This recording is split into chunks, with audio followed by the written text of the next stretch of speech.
Easier in the advent of technology or harder? Well, there's no really easy way to answer this question, but thankfully for us, Rachel Marie Martin is here to share her unique perspective on how modern families can bridge generational gaps. Hello, how are you? I'm good. How are you today? I am doing great. I feel like this is a subject that we all need. So where do we start?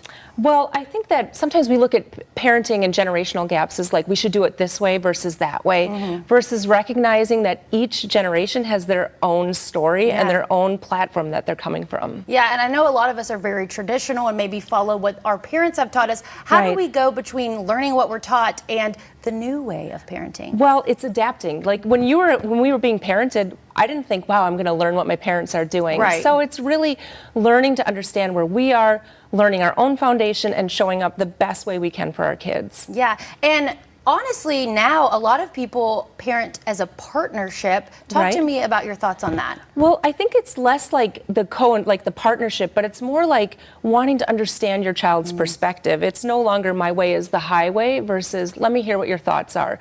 Let's work together to figure out the best solution. Yeah, and for many parents, technology is a little scary. Right. But what are some ways that technology is profound in all of this? So I happen to love technology. Yeah. I think that it can give parents kind of that comfort. You know where your kids are, but it's also a way that you can connect with your kids. I have kids that are all over the country now, and technology is this way to bridge that gap. And I think the more we embrace it and to understand it, the stronger we can become. Yeah, and thankfully for us, you have a book. Tell us about your book that helps us with a lot of these different subjects. So my new book, it's Get Your Spark Back, and it's really about those moments when you're like, well, what now? What's next? Or a lot of parents find themselves losing their own spark in parenting. So this is the answer to that. Like, how do I get my spark back, and how do I live a life of happiness? Yeah, and you do touch on keeping your own individuality. Why do you think that's so important? Well, as a mom, and a parent, you just give everything a lot of times to your kids, and all of a sudden you're left wondering, well, who am I now?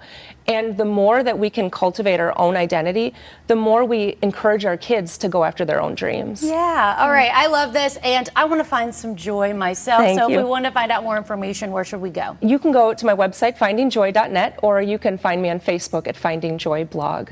Amazing. Rachel Marie Martin, thank you so much for being with us today. Thank you. It was a pleasure to be here. Pleasure to have you. All right.